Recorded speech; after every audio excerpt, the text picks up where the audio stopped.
it is actually been the hardest thing that I've ever done in my life. And I spent 360 days crying for a couple years. We again won our license for 3 dispensaries in Columbus, Athens, and Beaver Creek, which is in Dayton, and then processing. I am the only woman in the state of Ohio that's vertically integrated. And that means when you hold all 3 licenses, that's a great big deal. I'm one of 4.6% in the United States. And while those numbers sound like, wow, oh, wow, she's doing it, it's not enough. So I continued to fight because there were so many times I wanted to give up. And I fought because I said, if I give up or if I sell out, there will not be opportunities. This is Strategic Moves with Ken Dow. Hey, what's up, everybody? You're tuned in to another episode of Strategic Moves. I'm your host, Ken Dow. This is a place where I bring art, culture, politics, and business all together. If you haven't tuned in to this show before, this is your opportunity for me to introduce you to some of the people I done met along the way. Been doing business in Cleveland for over 20 years, and this show gives me an opportunity for us to come in and share some of our experiences with you. So, if this sounds like it's a place that you would like to listen to or get more information about, I need you to hit the like, subscribe, as well as share with a friend. So right now, I'd like to introduce my guest. She's been a friend of mine for quite some time. I know her for quite a while. She's none other than Miss Ariane Kirkpatrick. Ariane, I want to welcome you to our show. And if you guys don't know who Ariane Kirkpatrick is, I'm going to let her explain to you who she is and the many businesses that she owns. I am so honored to be here with my dear friend, Ken. Oh, thank you. We have grown in the trenches together. Exactly. Especially on that politics side. Exactly. That's our passion. So I have been quite busy. But right now, I only own 2.5 businesses. Really? Yeah, right now. Whoa. So, yeah, I'm the owner of the AKA team. Now, that's the construction company. That's the construction company. We do construction management and commercial waterproofing. Technically, it's 2 businesses, but wrapped up into one, because at one time I had a partner with the waterproofing, and we had a big acquisition, and we bought them out. So that was a pretty big deal. Oh, now, how long you been doing the construction? So I've been in construction for 30 years personally myself, with several smaller mom pop type business renovation for residential, and then I fell in love with commercial. I remember you started that out because, hell, I even asked you for a job. You were cleaning offices. At one point, I needed a job. I called in like, man, I need a job. You give me out. Tell me about how you started off with the construction business. So in 2008, my sister and her husband had started a commercial cleaning business, and I was working along with them, and we started the business, and I was reached out by the Cleveland Museum of Art, Gilbane Construction, and they asked if we would be interested in starting a post-construction cleaning business. And they wanted female-owned. And so my brother-in-law, the majority owner, Service Master by Davis, and so I decided at that time to start another arm, which is the AKA team. And I wanted it to be a legacy company. A is for my son Ali, K is for my son Chris, and the last A is for myself, Ariane.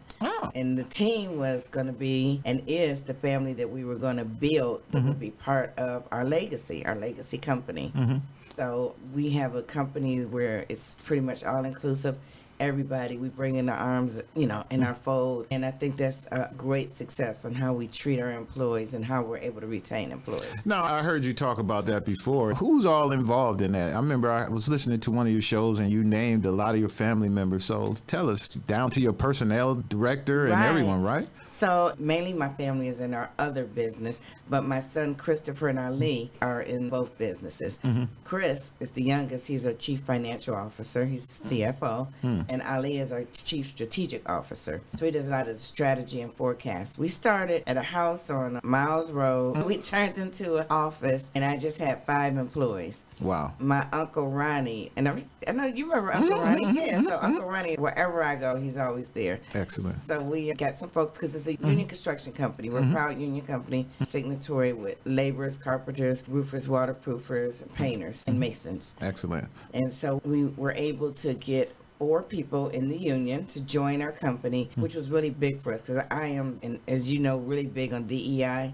I scream it all day long. Right. I'm intentional about it, and I want to make sure that we're creating opportunities for people that look like me. So you started out doing the commercial cleanup, but now you do more. Yeah, it was crazy. Right. So they hired us, and we started the company, and I met with the union officials to see if this was something I really wanted to do. Actually, when I had met all of these union folks through the late Congresswoman Stephanie Tubbs Jones. Okay. One of my mentors, and always pushing me ahead, making sure I was at the table everywhere. So I just needed to learn how to make that call of those contacts. That's how we started the AKA team, because again, I had done different types of construction. So this was a big deal because we were going to be on big projects. So our first big project was the Cleveland Museum of Art and University Hospital, MOB, the medical office. I remember you was buildings. doing those. Yep, Yeah. both at the same time. And so we were just like cleaning the offices, the trailers. And one particular day, I had a project executive, Jeff Hutchison, who was with Gilbane. He said, hey, why don't you start coming to the progress meetings every Tuesday? And so some of the folks looking like, what's the cleaning lady doing? You know, the cleaning company, why is she here? But I had a lot to bring to the table. I didn't know all the terminology of the CMR and those processes, but my strategies and logistics, that's what I'm good at. One particular day, Gilbane had a big conference and everybody was out of town. Couldn't reach them. The phones weren't going through, and there was a big rainstorm, thunderstorm, and so the museum was flooding. And I took it upon myself to call down to the hall and get other folks that we had. And I think I had 28 laborers staying at the museum all night, cleaning and dewatering so that we could prevent any further damage. And then I was like, I didn't get approval from anybody. I didn't know how we were going to pay for it. I was just scared, but I knew it had to be done. And so they came back, and I was like, oh boy, how am I going to build this? They paid the bill. Not only paid the bill, they thanked me for saving the day. Well, hell, man, you know them people in that art museum ain't messing around. Right. They was going to protect their art, and they were really probably happy to know that you took it upon yourself to get it done and not look at the water leaking and say, are you going to pay for it before I fix it? Because a lot of people would have did that, you know. So I know that probably helped catapult you, I'm sure. It did. And the other gave you a good reputation. It gave me a great reputation. And the other crazy is I'm pretty nice. I would bring lunch, do all the cute little girly things. And so some people would take advantage of that. My uncle and my Uncle Ronnie were in a meeting, and so the old Ariane came out a little bit, well, a lot of it. Right. And I proceeded to explain some things to them with a very flowery language and the system. And my uncle was like, oh my God, we're going to lose this contract, but this is done. From that day on, almost every subcontractor called and reached out to us. Wow. It was like a gained respect or something. Not saying, because I cussed them out, but I let them know, hey, I'm here, I'm not going anywhere, I'm here to stay, and give us an opportunity. And it's business. And it's business. And it's business. And you just had to speak up for yourself. Yeah. Because if you don't, people will just keep assuming you're going to be the one, keep bringing lunch and just going to sit there and just wait for us to say when it's time to clean up something. Exactly. You know, and sometimes you have to do that. So do you do general construction now too, or move to that, or are you still in your niche? Yeah, we're construction managers. Okay. So we do general contracting, general trades, and the commercial waterproofing. All of the major projects here, Cleveland Clinic, Cleveland State, Tri-C. We have done the waterproofing there, the new apartments, the Playhouse Square, and most of those have been $1 million contracts. What's your biggest project that you say, wow, I don't believe I got that? You know what? All of them almost now, because first big one was probably the Cancer Center at Cleveland Clinic. Okay. Toxic Cancer Center. And I remember being in the room when they made the announcement, and it was a $1.5 million contract. And so that was pretty awesome. And I'm really, really big on minority participation. Right. I'm really big on not letting folks take advantage of me and just put me down for a quota. There's been contracts or things where they'll submit and say, oh, we're going to give you 1%. Oh, that happens a lot. Really? Oh, yeah. So, I am a very loud voice on the rights for enterprise, subcontractors, and workforce. So let me ask you the hard question then, because we buddies and I can ask hard questions. What are you doing to help minorities get better and involved in that? Because I know from my experience that is the hardest part. Well, one, you can't be silent. And I'm going to tell you when it first directly impacted me. We had a job at a suburban school, and some of my laborers called, and they're like, we can't do this anymore. The profanity they have on there that's directed at us, the N-word, the black woman and sexual parts. Really? And it was painted on the porta johns. It was painted there. Really? Yeah, this is common. Unfortunately, it's common. Wow. It seems like, as old as I am, I'm always shocked when I hear stuff like that. And other people like you say, oh, that's so common. I'd be like, I don't know what I'll do if I see something like that. It's like really, wow. So bad. And the reason that it's so common is because so many of us don't speak up. Really? Because we don't always get the jobs. Okay. And we don't always get the contracts. So we think that if we say something, you ain't going to get no more work. No more work. or they'll find a reason to get you off. So pretty much, I'm going to be quiet, man. It's like that concept. Wow. And it's unbelievable. And so it makes less of a man or a woman of people that's on the jobs. And so when I first went and they called me, I'm not going to lie, for 10 seconds, I was like, I'm going to lose this contract. And then I was like, I don't care if I lose this contract. I can't be quiet. And so they called one of the laborers that complained and said, go on in there and paint that. And I was like, that's not going to happen. The one who complained, they told them to go in and paint. Really? I said, we're going to get somebody else, and preferably someone not of color, because I don't even want the people of color to have to see it anymore. And I want to make sure that it gets covered up. And then we're going to make sure that we have conversation about this. So, I mean, it just came out. And so we took care of that. But as a result, did they have a conversation with you guys? How did it turn out? They stopped it. It was nicked in the bud. And they started making sure that they talked to the people on site. Oh, okay. But what's important is on some other jobs, we make sure that every job, every contract, that there's a safety meeting, right? Wasn't racism declared a public health crisis? Right. You're right. Public health crisis. Right. So I've been an advocate to make sure that we talk about racism and we talk about the effects of things that happen on a job site in those safety meetings. Because just a couple years ago, we saw a noose on a job right here in Cleveland, Ohio. 2 years ago, noose hanging on the job. Come on now. Wow. At one of the other big major projects here, noose, words talking about black and brown folks. Really? These things happen. So we made sure it was a big meeting. The union came in and they talked to everybody floor by floor. And sometimes the floor is good. But also what I have done is I brought in National Association of Minority Contractors. Okay. It's a national organization started in Oakland in the 60s by some brothers that was serious for the cause. So we have a chapter here in Cleveland. Starting up a nonprofit is so hard. And we really need more help with it. We need some more financial support. But we are very strategic in making sure that we're intentional in talking to the owners about how important diversity is on your project. How important it is that when we do these certified payrolls that we look in between the lines and see if they're transferring this black person to these two jobs so that they can fulfill the number.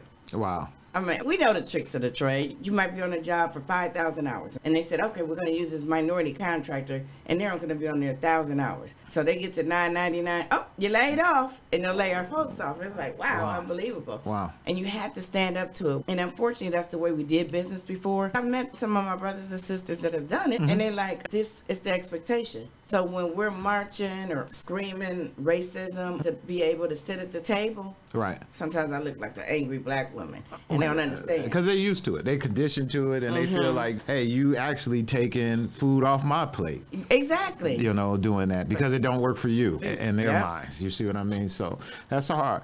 Let's talk a little bit about our buddy, former Congresswoman, Marcia Fudge. I know where I first met you at was you were helping. She just ran. She just became Congresswoman, matter of fact, and you was her road dog, helping her do everything. And everybody says that Ariane Kirkpatrick is who she is because of her relationship with Marcia Fudge. And I tell people all the time, I said, no, not at all. I said, we all came out in this thing together. I said, I think Ariane did a very great job of utilizing a relationship the way you're supposed to. And I think that she utilized her influence with the Congresswoman, not to further her career, but just to say, this is somebody I know. And any good networker knows how to work their network. So I made it clear, and I always tell people, but I don't think it hurt when you were sitting next to Obama at that thing that you did. No, it did not. That didn't hurt at all. No. So tell me about your relationship with Secretary Fudge and all your political aspirations. Well, she's definitely been one of my strongest supporters, mentors, and most importantly, friend. And so she never did anything out of the ordinary for me, but made me see the extraordinary in myself. I've always been a leader and a people person. My mother teased me ever since I was 5 years old. She said I was like the Pied Piper, and people just wanted to be around, and I've just always been a born leader. Not intentional, never a bossy leader, but just always knew what I wanted to do. At a time in my life where I was just need to do something different, because I talked about my businesses. I was a serial entrepreneur. Secretary Fudge used to come to my restaurant, get a bologna sandwich all the time. She loved bologna. She loved bologna, y'all. I heard you say you had a delicatessen. Where do you have a delicatessen? I didn't know you did. It was called Corned Beef Warehouse on Warrensville Center Road. Really? Yeah, right across the street. It's a club there now. Restaurant has been several businesses. It's a barbershop, 5131 Warrensville. You were selling corned beef? I was selling the best corned beef. I went and got trained by the folks down at Slimers that showed me how to get the right cutter and how to do the right slices. So yeah, I had a corned beef restaurant. I had a home inspection business. I had 3 construction businesses before the AKA team. I had a graphic design business. What was you doing? Oh, I remember you was doing some graphic design. Oh, yeah. She really inspired me to just keep it going. It was so funny. I was at a meeting at the city of Cleveland just recently, a transition team meeting, and this young lady was like, oh, wow, Ariane, she was the vacant abandoned queen. She knew everything about vacant properties. Most of the ordinances that you see in the state of Ohio are because of her.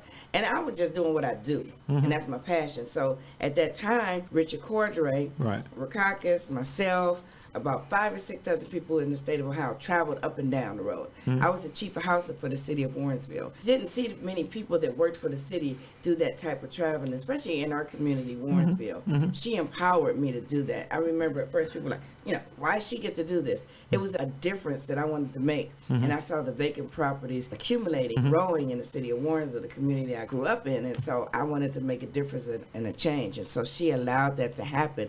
And they jokingly said, wow, she's done this and look at where she is now, and look at her mentor who is now the Secretary of Housing. I mean, it's like, wow. Now, 2 things about that. You always lived in Warrensville. Yeah, well, first I grew up on 100 and Cedar. Okay, right.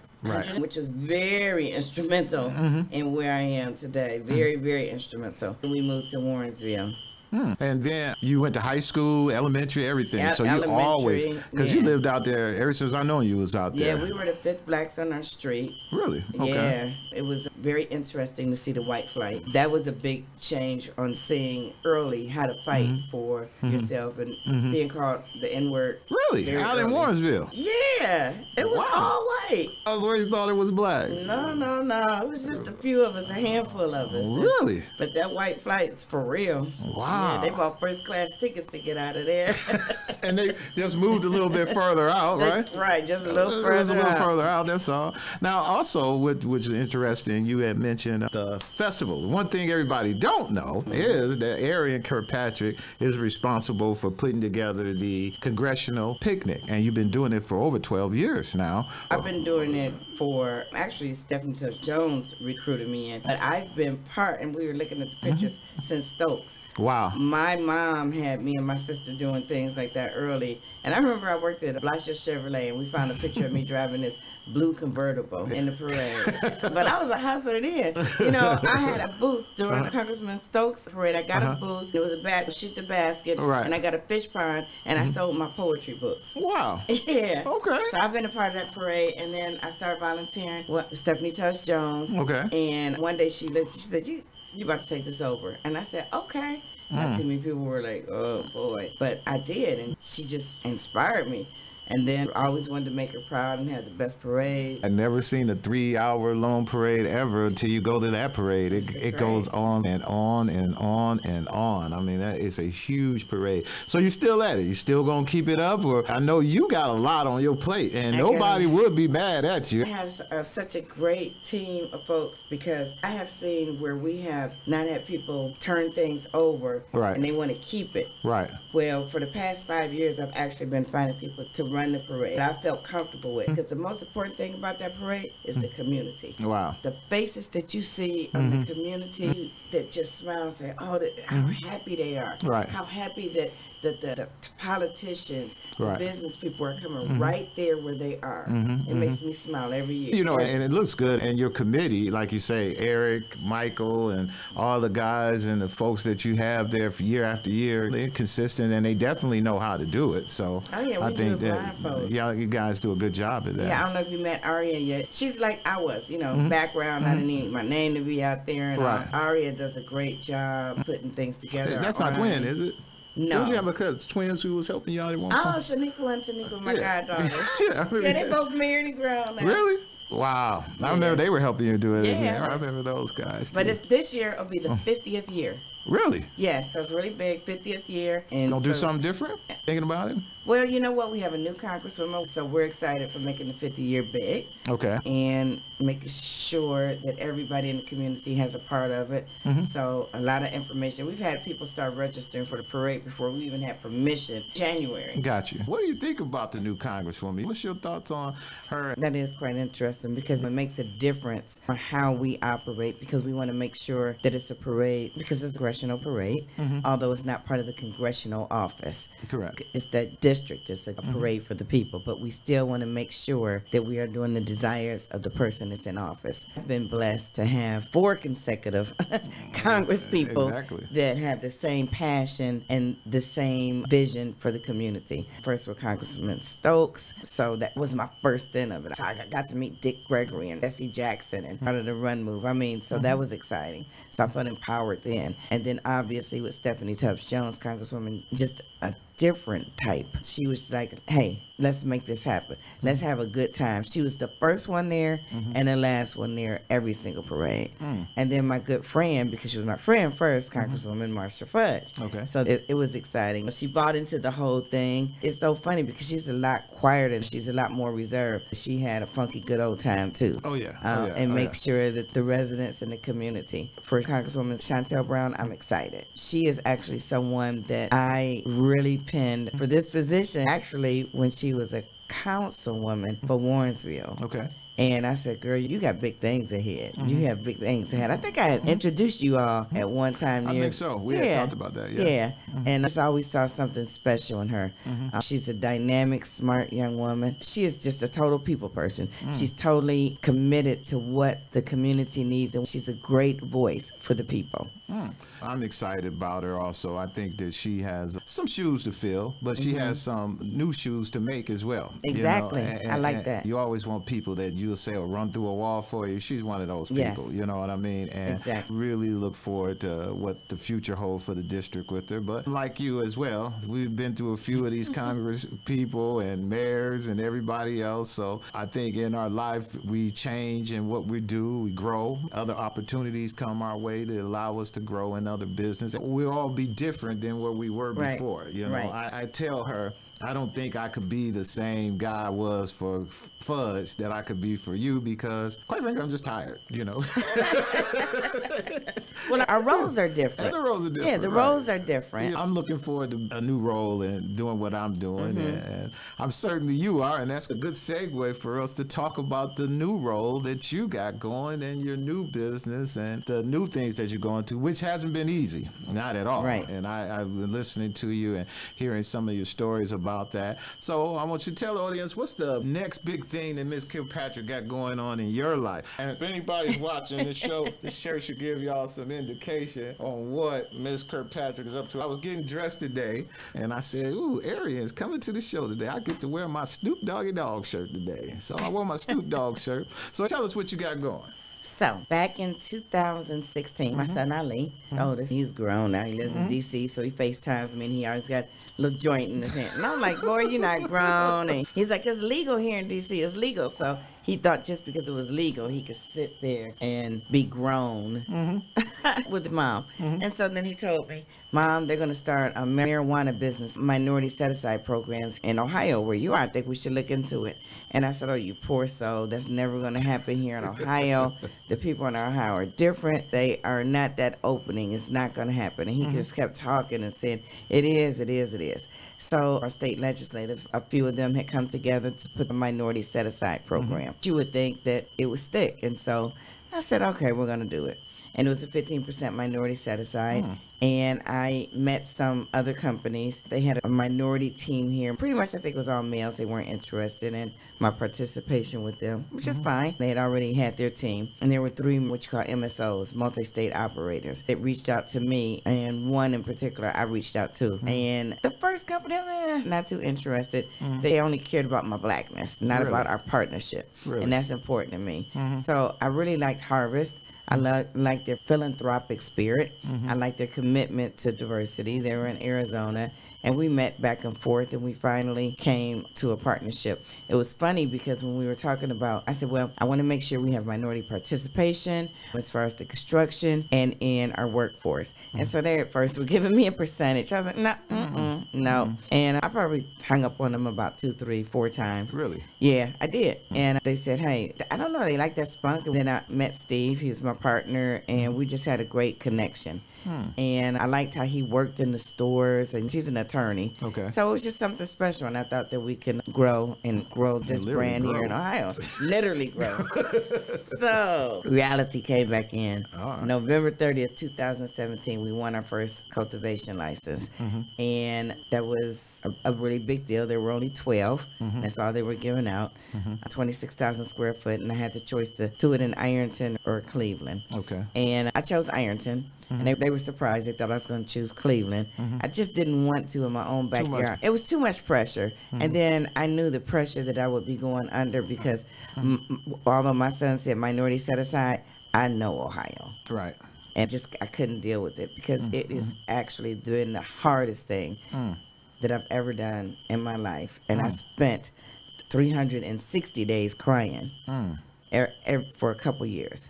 We again won our license for 3 dispensaries in Columbus, Athens, and Beaver Creek, which is in Dayton, and then processing. I am the only woman in the state of Ohio that's vertically integrated. And that means when you hold all 3 licenses, that's a great big deal.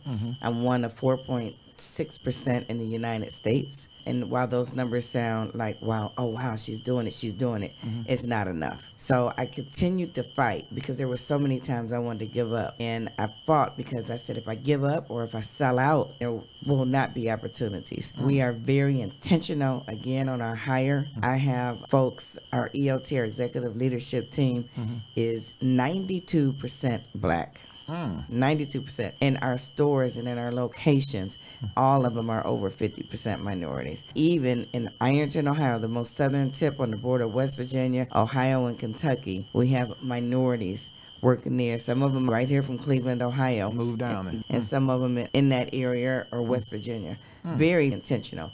Our process post-harvest manager down there, young Black guy with a degree in chemistry that has just a knack for this business. Really? Had a young guy to tell me, wow, I could have been standing on the corner here in Cleveland selling weed, but now I'm doing it the right way and I'm loving it. And he talks about his babies.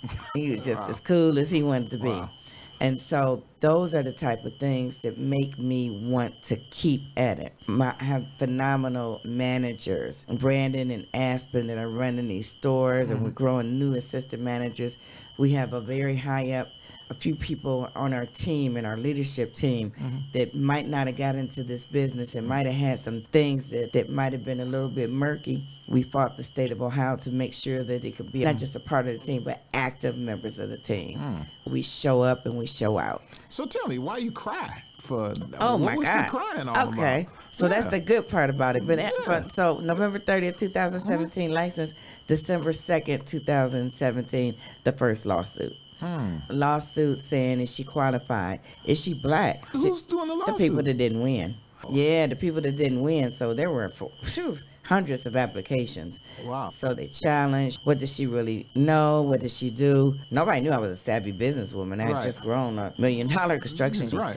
I just recently had a partnership on my commercial waterproofing side. So this wasn't my first rodeo. I knew how to be a partner, work together as a partner, and I knew how to buy my partners out. I'm very learned, continuous learner. The Goldman Sachs program, I was in a 10K program during that time, and it helped me facilitate that.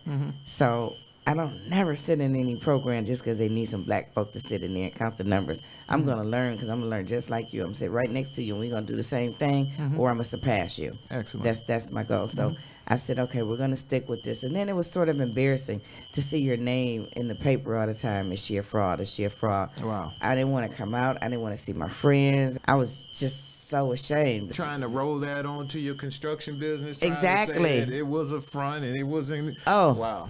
Exactly. And it's so sad. I mean, I had white men coming after me, black men, especially on my construction side, called a front. I mean, Wow. it was like so unbelievable. I work really hard at what I do, really hard. And to be accused of things that are against my principles, that's sad. You know, people just degrading your character. And especially when you know it's not true and you know what you stand for. And I didn't want, at one point, one of the people that was attacking me, you effing with my family. Well, I didn't say anything about your family. When you F with my livelihood, you messing with my kids. You messing with the legacy. You messing with my employees. So those were the type of things I had to continue to say. So the first year of the cannabis business was fighting for my life, fighting to build up my reputation. They decided, and it tripped me out because I was approved and already vetted through the state of Ohio.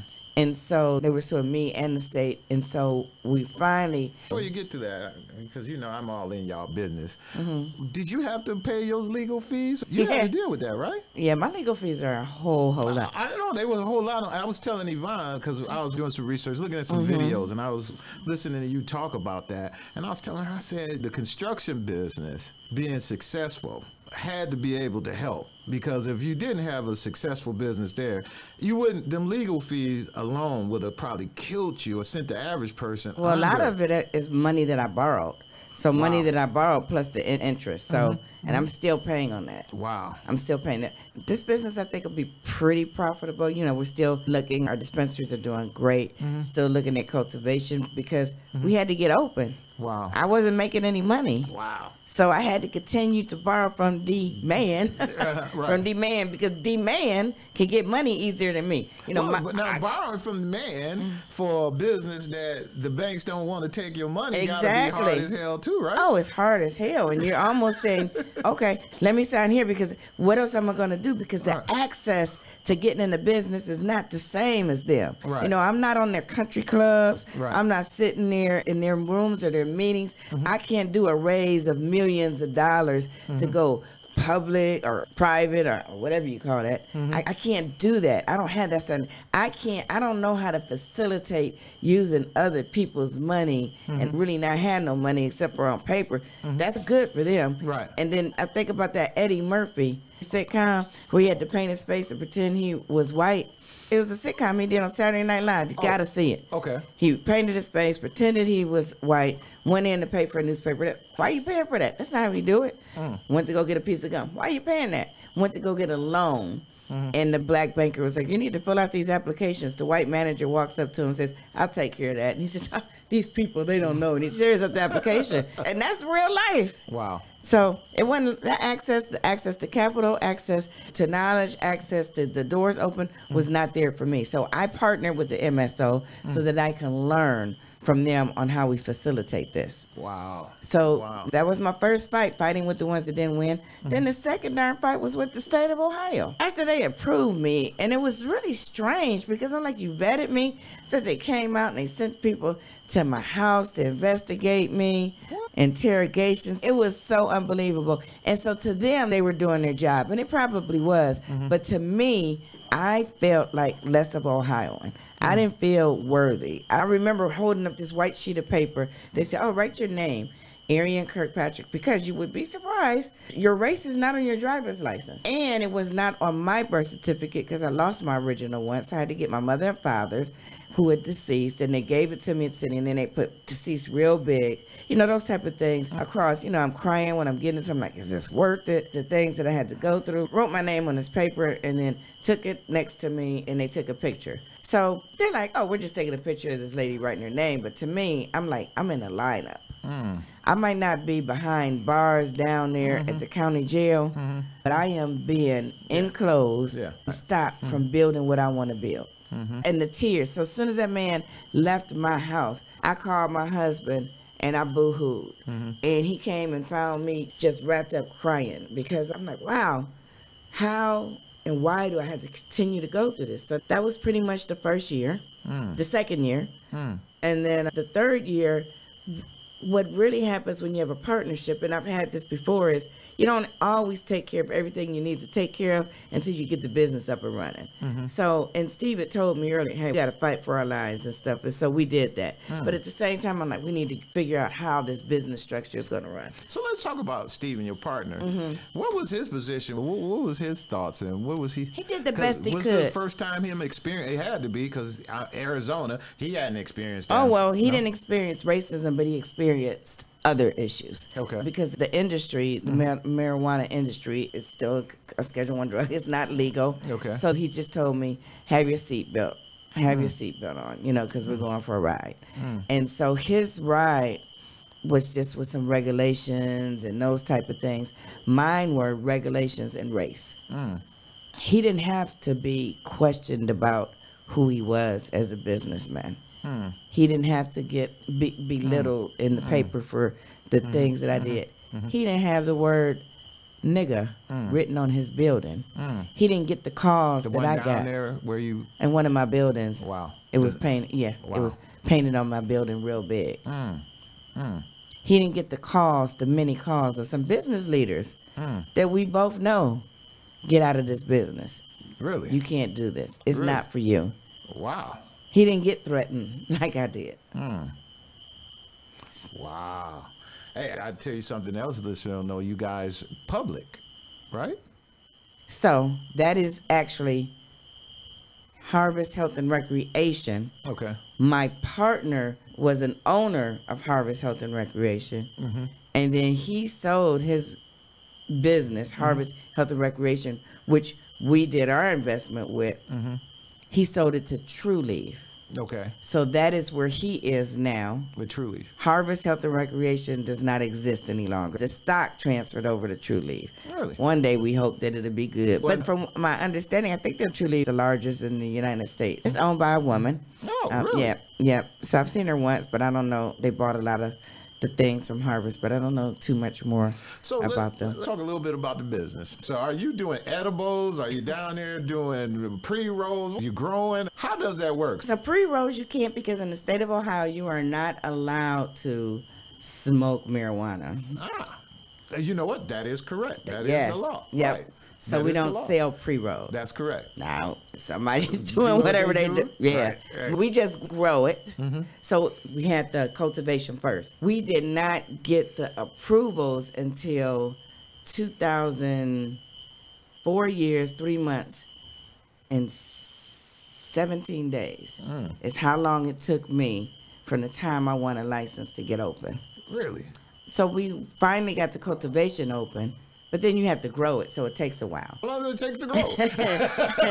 So from the clone and all, it could be a 180-day process Okay. from beginning Beginning to to end. end, okay. Yes, it could be a 180-day process. It Okay. depends on when you consider your propagation schedule. But so we have been open, it'll be a year coming up. We opened Columbus first, and then Beaver Creek, and then Athens. So you grow enough to support But all nope. The harvest didn't start until June of last year.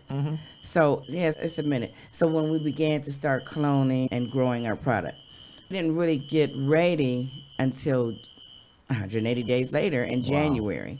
So the crazy thing is our stores are open. You don't want to just sell your product. There's so many. One thing I learned about this business is the closeness that all the businesses in this business have. We work together. We have events together. We support each other. Andy Rayburn, it's been a great friend and mentor of mine. He owns Buckeye Relief. So they're a cultivator. I heard And of it. he just got approved for a location called Amplify in Cleveland Heights. In Cleveland Heights. Right. And so he's the same owner. He sells our product at those locations. He sells the Harvest product. So we have GG4, Ron Widow. We have great apple fritter, great reviews for those. And so Andy was the first one that said, hey, I'm going to sell your stuff. And so we're in his store. We just got in the botanist today. Oh. Everybody knows the Everybody knows botanist. the botanist, Yeah, right. yeah, Okay. yeah. We are actually hand in hand going through the things with the state to make sure it worked. I'm like, hey, you let them go, you let me go too. Come on now.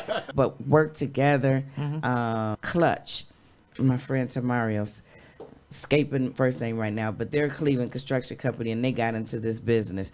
Clutch sells some great products, so we sell their products in the store. So we just started getting our products in the store maybe a couple months ago, and the reviews have been awesome. So you sell edibles like gummies and all that stuff? So yes, we will. So that's the processing. We just got the processing open, All right, so we're working on. Now I'm gonna break it down. So Okay. you grow, which is growing it. Growing is cultivating. And cultivating. Processing is what you make Is out of what it. you make, your rosin, your live rosin, your edibles, or you can white label different people's product, which we're in the process of doing some white labeling that. So it may be a famous person that you may hear of, and we're going to have our product in our location. We'll get the nutrients and we'll make it. Or we could also make that flower. When you hear flower, that's in the cultivation. Okay. That's the bud. Okay. So we're excited about the bud. I mean, we have a 26,000 square foot facility, and it's just awesome.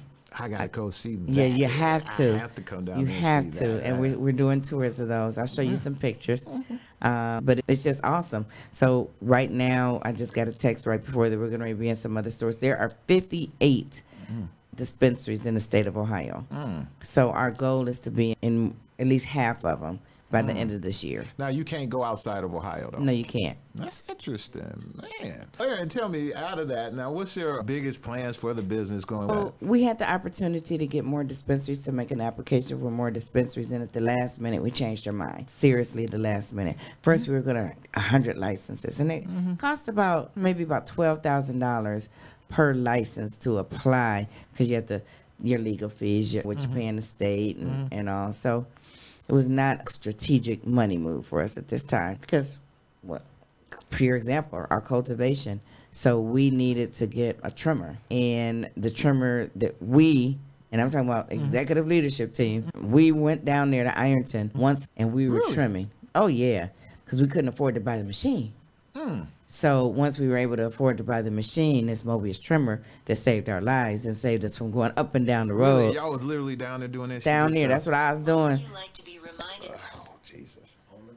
Yeah, Wow. we had our hands in it, you know. Oh, that's So, say literally. But literally. Actually, it's really exciting. So I'm glad that we didn't have that trimmer at that time, because we got to experience and feel it and smell it and touch it and all. So that was a great experience. So we sit here and we laugh and we joking a little bit about it. Let's really talk about the medical situation with it, the customers that are coming through your store and the people that actually utilizes it for medication. That's why they're buying it anyway. Exactly. So give me some of the stories about that and some of the people you done met through that. Totally feel like we're making a difference.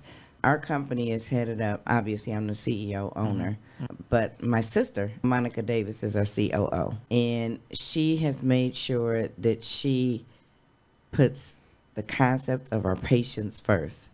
She's real adamant that we have people, product, process, patient, and profit. And she has developed a way for us to use all 5 of those concepts to mobilize and build our business, with patients being the most important thing. We are right now developing a whole patient advocacy team with our brand ambassadors, but the main thing that we want them to focus on is patient advocacy. That's really important. We want to start a patient ambassador team. When you meet people and they tell you their stories, it's just, it's moving. I met one young lady, and her husband had terminal cancer, stage 4, and his quality of life was bad, and he had started doing tinctures. He developed an appetite. Didn't cure him of cancer, but it changed his quality of life. He was smiling again. He was talking, and she was just so thankful to have those last moments of him living while he was dying. Right. He was living, and that was so important to her. There's another gentleman that I met. He was nonverbal, and he talked on his computer with a pen. And there's certain regulations and things on how you can get in the store and how you have someone else help you to get in the store.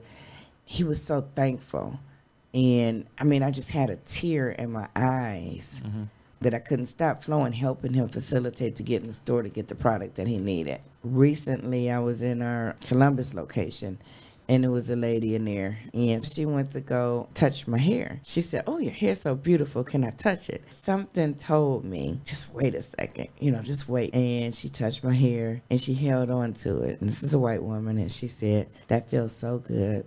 I can't wait until I get my hair back. I was a beautician, and I lost my hair to cancer, and I just rung the bell yesterday. And she said that our location just made her feel good every time.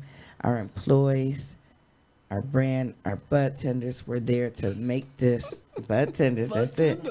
We're there to make her life so much easier. And the next day she was going on a cruise. Wow. It's just some of those stories. This month here is National Minority Mental Health Month. Right. We are getting ready to put together a campaign to address and talk about some of those issues. We're going to work with some of the agencies here in Cleveland and in Columbus, Athens, and Dayton. Do you see recreation ever coming to Ohio? Most definitely. And so I know they had some situations where they had sued the GOP, and they agreed to take it off the ballot for this year, as long as it would be on the ballot for sure for next year. And so they started having meetings with some strategic folks. It's so funny because I heard their meeting. I was like, don't forget me. Right. Don't forget me. Right. So they, oh, you want to be on that committee? Duh. Come on now. Yeah. So, but I think it definitely will. I don't know if it'll be next year. I think it'll be very soon, though. I have a friend of mine who goes to the store in Cleveland Heights, and she told me, she said that the guys in the store told her that the city is giving them a hard time about being there. Our cities, our locations have been very good for us. We have a very great relationship with Franklin County and in Columbus. Our location in Athens, I mean, it's a remote that's been very good. Dayton, because of where our store was located, it was not, we weren't welcome at first because they had to look at some of the city ordinances. We had to meet with planning commission. I remember being down there for planning meetings, us talking back and forth about our location. We were there for 6 hours, and we ultimately won that case. So what they did was they put in a ordinance. You have to pay $15,000 a year to have a cannabis business there. So they just figured out how to make money on it. How to make money around it. That's what took so long. And that's why, let me tell you, that's why it's going to be legal, because money always talks. We got the numbers. That's one thing Lottery you is figure that legal. out. Oh, yeah. You know that for a fact. Know that for sure. You know, I mean, Black Lives Matters, I talk about it all the time, but way more important to these folks out here is Green Lives Matters. For real, for real. They don't care. We got the lottery. We got gambling. Yeah, you're right. You're right. Casinos. Now we got the new gambling coming up. Yeah. We got medical marijuana, and most of those are amendments. Some of those things they weren't even voted on. Those were amendments, and we've only had 10 constitutional amendments here since Ohio's been in existence. Right. So when they want to make some money, they're gonna find a way. Oh yeah. So it's gonna be recreational. Wow. Wow. So any big surprises coming in the thing we need to look out for?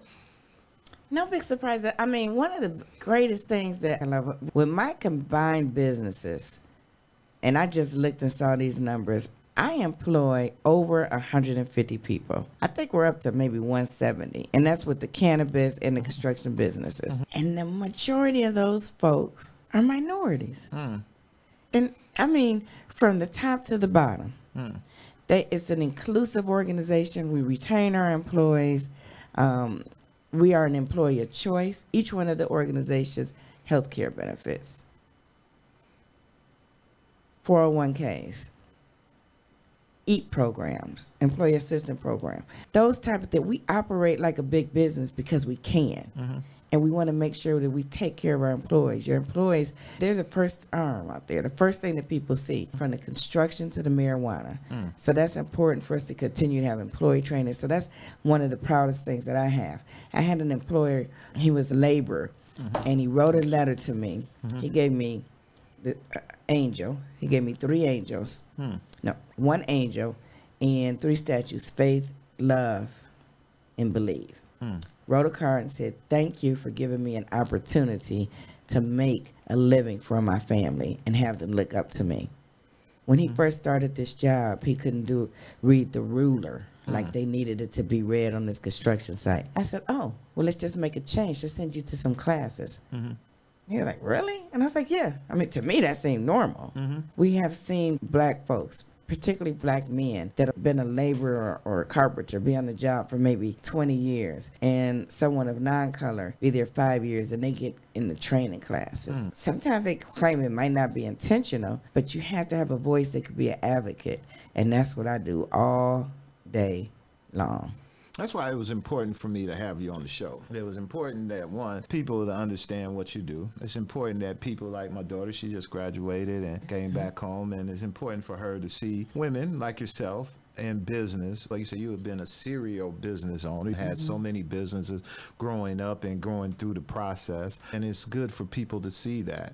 We're coming to the end of the show. So with that, Ariane, you got this camera right there. Say whatever you want to the people. Let them know what's going on with Harvest, what's going on with AKA. If you need help with something, let our folks know. Our business is a family legacy. It's a business of family and friends, the friends that we have turned into our family. Intentionally, our business is called Jabali. Jabali means rock. It means foundation. And so we are the rock that has built a success story for not just us, but for the people around us that work with us, for the customers, the clients, the owners, and the patients. We bring everybody into that fold of this rock, this foundation that we have built. We just recently bought a 46,000 square foot building on 55th St. Clair, and that is called the Jabali Building. It is a building built on faith, built on our foundation. What you gonna do in that building? Oh, we're doing some wonderful things. That's where all our headquarters are. Well, thank you. Excellent. I've enjoyed years of our friendship. Thank you for coming.